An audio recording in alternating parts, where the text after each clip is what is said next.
अस्सलाम वालेकुम स्टूडेंट्स, मैं हूं उमर खालिद और आप देख रहे हैं मेरा YouTube channel master of physics. Students, आज हम पढ़ने जा रहे हैं माइक्रोमीटर सिक्यू गेज के बारे में। तो चलिए शुरू करते हैं। स्टूडेंट्स, माइक्रोमीटर सिक्यू गेज को सिक्यू गेज भी कहा जाता है। ये एक ऐसा आला है जिसे हम वर्नियर कैलिपर की बनिस्बत ज़्यादा छोटी लंबाइयों को ज़्यादा दुरुस्तगी से मुहैया कर सकते हैं, मालूम कर सकते हैं। स्टूडेंट्स, इसकी साख्त के लिहाज से इसके 6 पार्ट होते हैं, जिसमें सबसे पहले आता है मेटल का बना हुआ फ्रेम, फिर इसके बाद आता है स्टड, फिर खोखला सिलेंडर, फिर थिम्बल और इसके बाद चूड़ीदार स्पैंडल और रिचर्ड। 6 इसके हिस्से होते हैं। तो चलिए समझते हैं बारी बारी कि कहाँ कहाँ पर ये जो है वो सिक्यू गेज में अरेंज होते हैं और इनका क्या क्या फंक्शन है। स्टूडेंट्स, खोखले सिलेंडर या स्लीव के साथ एक यू शक्ल का मेटल का फ्रेम होता है। इसको स्लीव को खोखला सिलेंडर कहा जाता है। इसके अंदर स्पैंडल चूड़ीदार मूव करती है। इसके ऊपर एक लीनियर स्केल या मेन स्केल छपा होता है। यू शेप के एक सिरे पर एक स्टड होता है जो चीज़ों को सहारा देने के लिए होता है, और मेन स्केल के ऊपर एक थिम्बल होती है जिसके एक सिरे पर सर्कुलर स्केल बना हुआ होता है। तो सबसे पहले जो है वो हमारे पास आता है मेटल का फ्रेम। तो बेसिक पार्ट इसका मेटल का फ्रेम है, जिसके एक तरफ एक धाती बटन जिसे स्टड कहा जाता है नस्ब होता है, फिक्स होता है। इसके बिल्कुल सामने जो है वो एक स्पैंडल होता है, इसे सिक्रू भी कहते हैं। ये पेज का काम करता है क्योंकि इसके अंदर इसके ऊपर जो है वो चूड़ियां बनी हुई होती हैं जैसा कि पेज के ऊपर होती हैं। तो इसलिए इसको स्पैंडल कहा जाता है। ये मूव कर सकता है आगे पीछे इस खोखले सिलेंडर के अंदर। ये जहां पर आपको मेन स्केल लिखा हुआ नजर आ रहा है, ये खोखला सिलेंडर होता है जो कि एक नट का काम करता है। ये स्पैंडल इसके अंदर जो है वो आगे पीछे मूव करती है जब हम रिचर्ड को इस हिस्से को घुमाते हैं। ठीक है, बिल्कुल इस तरह से कि जैसे ये देखें, इस तरह से हम इसको घुमाएं तो ये आगे की तरफ को मूव करता है। तो इस तरह से ये इसके मूवमेंट में रिचर्ड जो है वो अपना फंक्शन, अपना रोल जो है वो प्ले करता है। इसके बाद इसके ऊपर जो है ये मेन स्केल आपको नजर आ रहा है। ठीक है, खोखले सिलेंडर के ऊपर बना हुआ होता है। यहाँ पर सेंटर में एक इंडेक्स लाइन होती है, एक लाइन होती है सीधी इस तरह से लगी हुई है ये वाली, इसको जो है वो हम इंडेक्स लाइन कहते हैं। इंडेक्स लाइन के ऊपर जो है बिल्कुल मतलब साथ जो है वो बने हुए होते हैं मिलीमीटर पे स्केल, यानी कि मिलीमीटर में दर्जे लगे होते हैं। ठीक है, 1 मिलीमीटर, 2, 3 इस तरह से जो है वो दर्जे लगे होते हैं, स्केल बना हुआ होता है। इसके बिल्कुल साथ जो है वो एक और खोखला सा सिलेंडर होता है जिसे हम थिम्बल का नाम देते हैं, जिसके एक तरफ स्केल बना होता है बिल्कुल सर्कुलर फॉर्म में, गुलाई में, जिसके ऊपर 100 दर्जे होते हैं। ठीक है, और इसे सर्कुलर स्केल कहते हैं क्योंकि ये इस तरह से घूमता है, ये पूरा घूम सकता है। तो ये घूमता है और आगे की तरफ को हरकत करता है। ठीक है, और ये आगे की तरफ हरकत करता है। पूरा रिचर्ड को एक दफा पूरा चक्कर मुकम्मल करवाने पे ये 1 मिलीमीटर जो है वो आगे की तरफ को हरकत करता है। 1 मिलीमीटर ही हरकत क्यों करता है?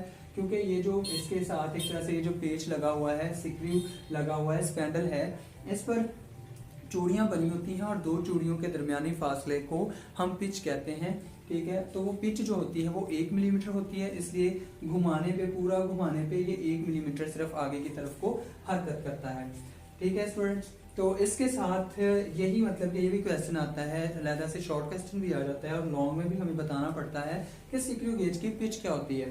तो सिक्रू गेज की पिच जो है वो आप यही बयान करेंगे कि स्पैंडल के ऊपर 2 मुत्तसिल यानी कि 2 लगातार आने वाली जो चूड़ियां होती हैं स्पैंडल के ऊपर जो होती हैं, उनका जो दरमियानी फासला होता है वो 1 मिलीमीटर के बराबर होता है। स्पैंडल के ऊपर इस फासले को जो है, चूड़ियों के दरमियानी फासले को हम पिच कहते हैं, सिक्रू गेज की पिच होती है। इसके बाद स्टूडेंट्स, हमारे लिए जानना बहुत ही जरूरी है कि सिक्रू गेज का लीस्ट काउंट क्या है, कि ये कम से कम कितनी पैमाइश कर सकता है। तो सिक्रू गेज जो है वो कम से कम पैमाइश कर सकता है 0.01 मिलीमीटर। ठीक है, यानी कि माइक्रो की रेंज में चला जाता है, इसीलिए इसको माइक्रोमीटर सिक्रू गेज भी कहते हैं। तो स्टूडेंट्स, इसका लीस्ट काउंट निकालने का बहुत ही आसान फार्मूला है। हम क्या करते हैं, ये फार्मूला इस तरह से है कि सिक्रू गेज की पिच को डिवाइड करते हैं सर्कुलर स्केल पर दर्जों की तादाद से।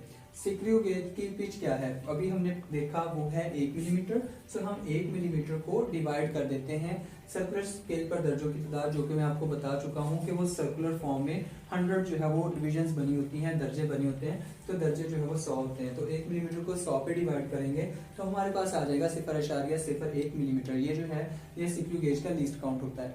इसी को अगर हम कन्वर्ट कर लें सेंटीमीटर में, तो सेंटीमीटर में ये हमें हासिल होगा 0.001 सेंटीमीटर। ठीक है। इसके बाद जो है स्क्रू गेज के तरीकाकार की तरफ आते हैं। तो कोई भी आला हो, हमें उससे मेजरमेंट लेने से पहले ये देखना होता है कि क्या उसमें कोई गलती तो नहीं है। तो यहाँ पे भी हम यही देखेंगे कि क्या इसमें कोई गलती है या नहीं, ठीक है। किसी भी स्क्रू गेज के अंदर इसको इस्तेमाल करने से पहले इसकी जीरो एरर यानी जीरो की गलती को देखा जाता है। सो जीरो एरर जो है या तो वो नहीं होता या फिर होता है तो दो तरह का होता है, पॉजिटिव और नेगेटिव। तो देखते हैं कि किस तरह से जी। तो जीरो एरर जो है सबसे पहले आपने चेक करने के लिए क्या करना होता है, आपने इस रिचर्ड को घुमाना है। जैसे आप घुमाते जाएंगे, ठीक है, ये आगे की तरफ को इसका स्पैंडल मूव करता जाएगा, ठीक है। ये भी साथ ही साथ ये सभी आगे को मूव करता जाएगा, ठीक है। तो इसको घुमाने से इधर से ये आगे की तरफ को इस तरह से मूव करता जाएगा और यहाँ पर आके इस तरह से स्टड के साथ जो है वो ये पॉइंट मिल जाएगा, ठीक है। स्पैंडल जो है वो इस तरह से आके इसके साथ मिल जाएगी। जैसे ही मिल जाए उसके बाद आपने देखना होता है कि सर्कुलर स्केल के ऊपर जो जीरो है, ठीक है, इसको आप जरा फोकस करके देखेंगे तो आपको नजर आएगा ये जो जीरो इसके ऊपर जहां से स्टार्ट हो रहा है, ये जो जीरो है सर्कुलर स्केल का जीरो, ये इंडेक्स लाइन के बिल्कुल ऊपर आ रहा है कि नहीं। जैसा इस फिगर में देखें जरा, ये देखिए, ये इसका जो जीरो है, ठीक है, सर्कुलर स्केल का जीरो, ये बिल्कुल इंडेक्स लाइन के सामने आना चाहिए। तो अगर तो आ रहा है तो इसका मतलब ये है कि जीरो एरर नहीं है, सिफर है। ये कब देखना है, रिचर्ड को घुमा के बिल्कुल स्पैंडल को स्टड के साथ मिलाने के बाद देखना है, ठीक है। तो इसका मतलब है कि अगर तो ये वाली फॉर्म बन रही है तो इसका मतलब कि आपका आला जो है बिल्कुल ठीक है, उसमें जीरो की गलती नहीं है, जीरो एरर मौजूद नहीं है। तो आप जो भी इससे नुमाइश लोगे वो दुरुस्त समझी जाएगी।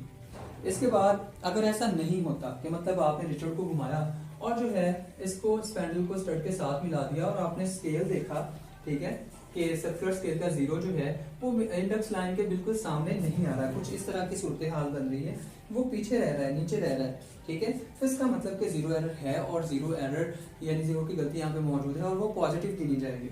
तो उसको निकालना कैसे है, उसको निकालने के लिए हम ये देखते हैं कि इस जो इंडेक्स लाइन है इसके सामने सर्कुलर स्केल का कौन सा दर्जा आ रहा है। फर्ज किया कि जैसा कि इस केस में यहाँ पर 18वां दर्जा यानी 18वीं लाइन जो है वो आ रही है, तो हम उस 18 को नोट कर लेते हैं और उसको जो है वो स्क्रू गेज के जो है वो लीस्ट काउंट के साथ हम मल्टीप्लाई कर देते हैं। तो लीस्ट काउंट के साथ मल्टीप्लाई करने पे हमारे पास रिजल्ट आता है जो उसको हम पॉजिटिव जीरो एरर कहते हैं। इसका मतलब ये है इस बात का कि ये आला जो है वो इतना ज्यादा कमाश करता है, इतना ज्यादा तोड़ता है। तो हम क्या करेंगे, हम जो भी इससे वैल्यू फाइंड करेंगे इस वाले स्क्रू गेज के साथ, तो लास्ट में हम क्या करेंगे, इतनी वैल्यू जो है वो इसमें से माइनस कर देंगे ताकि जीरो करेक्शन हो जाए, ठीक है। ऐसा करना जीरो करेक्शन कहलाता है। तो जो अगर पॉजिटिव जीरो एरर आ जाए तो हम माइनस करते हैं ताकि जीरो करेक्शन जो है वो हो जाए, ताकि जो ज्यादा ये कुमाश करता है वो ज्यादा वन जो है वो निकल जाए और हम सही सही वैल्यू जो है वो निकाल सके। इसके बाद दूसरे नंबर पे आता है नेगेटिव जीरो एरर, ठीक है। मैंने बताया था कि जीरो एरर अगर है या तो वो पॉजिटिव होगा या फिर नेगेटिव होगा। तो नेगेटिव है तो वो किस तरह से पता चलेगा, फिर से मतलब वही कि आपने रिचर्ड को घुमाया और आपने स्पैंडल को स्टड के साथ मिला दिया, ठीक है, कुमाश करने से पहले मिला दिया कि जीरो एरर चेक कर रहे हैं है कि नहीं।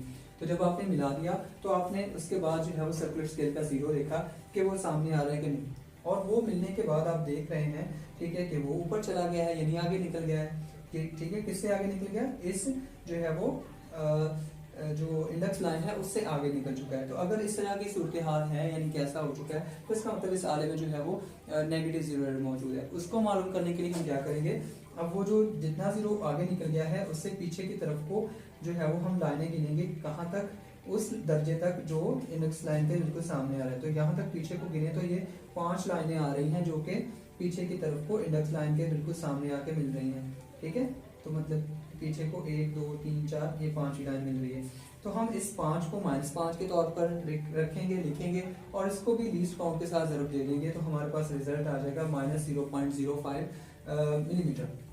तो ये इसका मतलब कि इतना नेगेटिव जीरो एरर मौजूद है, यानी इतना ये आला कम तोलता है, कम कमाश करता है, ठीक है, लंबाई को कम इतना मापता है। तो इसका मतलब ये होगा कि जब भी अब हम इस जिस आले में ये एरर मौजूद है उससे जो भी हम कमाश लेंगे उसमें क्या करेंगे, इतना जो है जो भी कमाश ली जाएगी एंड पे, ठीक है, कमाश सारी लेने के बाद एंड पर जो है उसमें इतनी वैल्यू हम ऐड कर देंगे, यानी जीरो करेक्शन कर देंगे, ताकि जो कमी आ रही थी वो कमी पूरी हो जाए और जो वैल्यू हमें मिल रही है वो पूरी की पूरी सही मालूम हो जाए। बिल्कुल उसी तरह से जैसे हमें पता हो कि कोई जो है वो तराजू जो है वो आधा किलो कम तोलता है, तो हम उसे चीज़ मैयर कर लेते हैं पहले, और उसके बाद जो है वो अगर कम तोलता है तो उतना आधा किलो उसमें डाल देते हैं। मतलब अगर उसे तोली हुई चीज़ जो है वो 1.5 किलो की है, 1.5 किलो आपने जिससे तोला है 1.5 kg, तो आप उसमें 0.5 यानी कि आधा किलो ऐड कर देंगे, यानी जो से चीज़ तोली हुई है वो 2 किलो की कंसिडर होगी, और वो बिल्कुल सही बात है। तो ठीक है, ऐसे ही यहाँ पर जीरो करेक्शन की जाएगी।